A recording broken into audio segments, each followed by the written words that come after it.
Shalom teman-teman yang dikasihi di dalam Tuhan kita Yesus Kristus.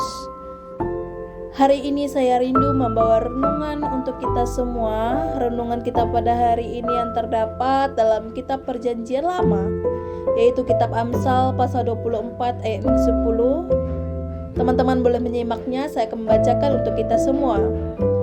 Jika engkau tawar hati pada masa kesesakan, kecillah kekuatanmu. Saya mengambil tema pada hari ini, bangkit dari keterpurukan. Ada ilustrasi untuk kita semua.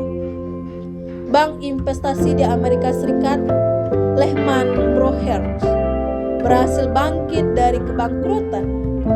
Walaupun bank yang dulu masuk kelompok raksasa keuangan Wall Street itu masih harus melunaskan utang-utangnya kepada kreditur dan investor, tetapi setidaknya Lehman bisa bergerak leluasa seperti perusahaan normal lainnya.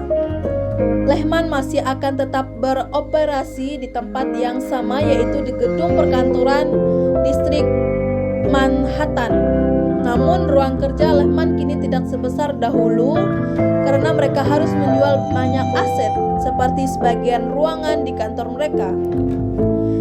Ilustrasi di atas merupakan salah satu contoh nyata dari segelintir kisah orang atau perusahaan yang berhasil bangkit dari keterpurukan.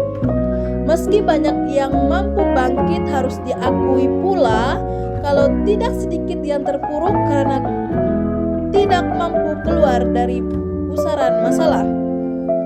Apapun hasil akhirnya, berhasil bangkit atau tetap terpuruk, kita harus ingat kalau kedua situasi itu sepenuhnya tergantung dari usaha yang kita lakukan. Kalau kita mau berusaha untuk bangkit, niscaya kebangkitan itu akan terjadi.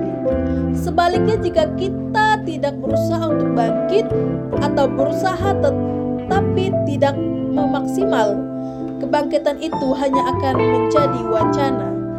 Beberapa orang mungkin akan mengatakan bahwa kebangkitan itu juga ditentukan oleh perkenanan Tuhan. Hal itu memang ada benarnya, namun haruslah ingat pula kalau Tuhan sudah memberi jalan untuk kita bangkit, kita tidak mau melakukan sesuatu untuk mewujudkannya, maka rencana Tuhan itu tidak akan pernah kita alami, tidak akan pernah juga kita alami penggenapannya. Apakah itu artinya rencana Tuhan gagal? Sama sekali tidak. Rencana Tuhan hanya tertunda pengenapannya. Rencana itu baru akan tergenapi apabila kita telah melakukan bagian kita, yaitu berusaha memaksimalkan untuk bangkit dari keterpurukan. Jadi, lakukan dulu bagian kita dan Tuhan akan mengerjakan bagiannya. Jangan pernah tawar hati apabila kita dihadapkan pada masa sukar. Kenyataan itu memang pahit, tetapi ingatlah kalau kita bukan titik akhir bagi kita. Kuatkanlah hati, mintalah kekuatan dan petunjuk dari Tuhan, lalu berikanlah usaha terbaik untuk bisa menang atas persoalan. Niscaya kita akan mampu menang atas setiap persoalan. Jangan lihat masalahnya, tetapi lihatlah Tuhan, sebab Dia lebih besar dari apapun, termasuk masalah kita. Amin buat renungan kita pada hari ini. Semoga dapat kita aplikasikan dalam kehidupan kita hari lepas hari. Tuhan Yesus memberkati kita semua. Shalom.